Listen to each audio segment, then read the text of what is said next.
Unfortunately, I deleted about a month's worth of videos by accident, and I have no way of recovering them. So, oops. That included yesterday's Mariners recap video and my talk about going to minor league baseball. I'll probably talk about going to minor league baseball again at some point because I plan on going to another game this year. Just not for at least 2 or 3 weeks due to it being 100 degrees here for the next month. Um, at least next week. Mariners won 5-0. Logan Gilbert went 8 strong, and I mean strong, innings, striking out 9, walking none, and allowing 2 hits. 2 hits all day. Oh, wow. Sox are up 9-3 over the Yankees, and they stole 7 bases already. Mariners had a couple of stolen bases. Mariners had a couple of wild pitches that scored. Um, Mariners did strike out 12 times, but they walked 4 times and had 6 hits. That's 10 base runners, scored 5 runs. With runners in scoring position, we were 2 for 5. And the Rangers only had 2 base runners all day, and they were 0 for 1 with runners in scoring position because one of those was a double. It was such a good game. The rookie Tyler Locklear homered again. Excuse me, man's up to a 222 average, but a 757 OPS. JP did not look good. JP did not look good. He struck out twice, and he had some pretty just abysmal plate appearances. Yeah, his first plate appearance was pretty good. Had 7, 8 pitches in it, followed up by Rojas flying out, but 14 pitch at bat, the longest Mariner at bat of the season. In fact, the longest Mariner at bat since 2013, which is wild that that's how long it's been since we've had an at bat that's that long. Julio had a hit and walked once, so Julio being 1 for 3 with a walk, it's on base twice. I'm taking that. Cal walking, I'm taking that. Mitch did really well, other than he should have not swung at that first pitch in the first inning that he saw, but it was a meatball, so I understand why he did it. We had to lift him for Bliss because Bliss is faster. Bliss is not quite ready to see MLB pitching, but he's definitely ready to be on the base paths. He scored a run. Um, Locklear scored that run with his home run. He did strike out twice. Demo struck out 3 times. Only Mariner that didn't have 4 plate appearances other than Mitch. Yeah, it was just a wild game. My favorite was when Rayleigh doubled after Mitch doubled to score him. Basically, that was pretty cool. Then, then later on in the bottom of the 5th, Rangers challenged this. They threw a wild pitch, and the wild pitch it hit the backstop. And usually that bounces right back to the catcher, but it didn't. So scored from second. It was close, but the Mariners got the run, and it stayed that way. Mariners got the run challenge, and Texas lost their challenge after the 5th. Locklear hit a no-doubt homer into Edgar's Cantina. Dom Canzone scored Ryan Bliss from second, moving Luke Rayleigh from first to third, which was actually pretty nice. Then Cole Winn threw a wild pitch that scored Luke Rayleigh and moved Dom to there.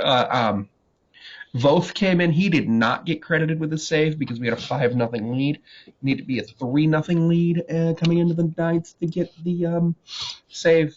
Sometimes they allow it with a 4-0 lead, or if you pitch three innings in a win. But yeah, it was.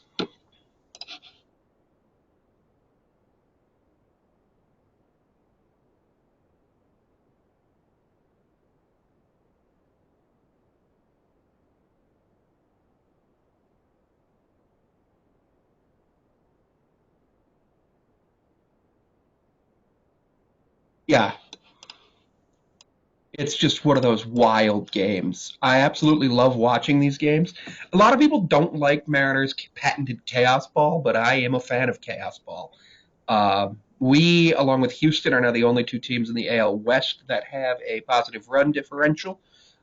We're at plus 19 at this point. We're 7-3 over the last 10. Really good. Really, really good. We also have one fewer win than the Dodgers. Some unfortunate news for the Dodgers is Mookie Betts fractured his hand today, but we have one fewer win than the Dodgers. He doesn't expect the surgery.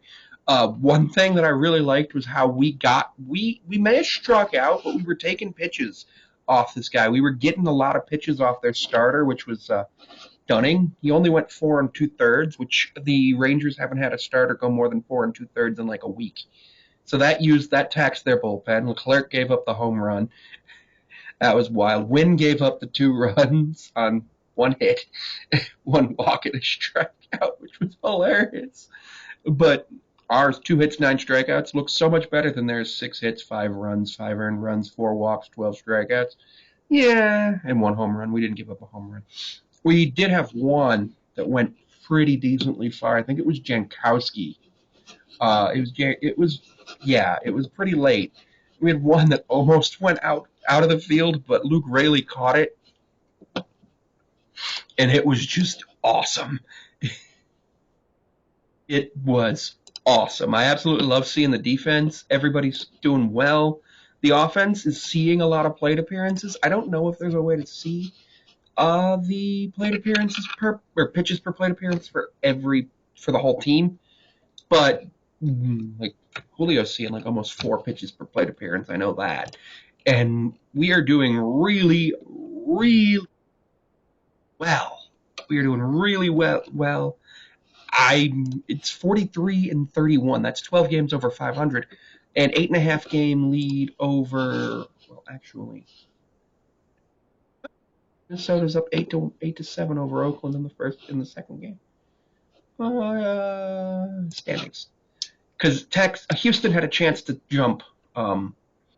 Houston did not. Houston did not jump. So Houston's 9 games back, LA's 13.5 back, and Oakland's 16.5 back. So actually, Oakland is closer to Texas than Texas is to us. The AL West overall in their last 10: Seattle 7-3, Texas 4-6, Houston 5-5, LA 5-5, Oakland 1-9. Not great. We're at plus 19, and the Astros are at plus 4. Our Pythagorean win-loss is 39-35, but it's the rotation. Logan Gilbert with those strong 8 innings. Our rotation, yeah, they've thrown the most innings in all of baseball, and our bullpen comes in and just does what it needs to do, and it is absolutely amazing that happens, because when the bullpen does what it needs to do, we see that we can win. And Matt Brash should be coming back in about 3 to 4 weeks. So yeah, this feels like a team that's making the playoffs.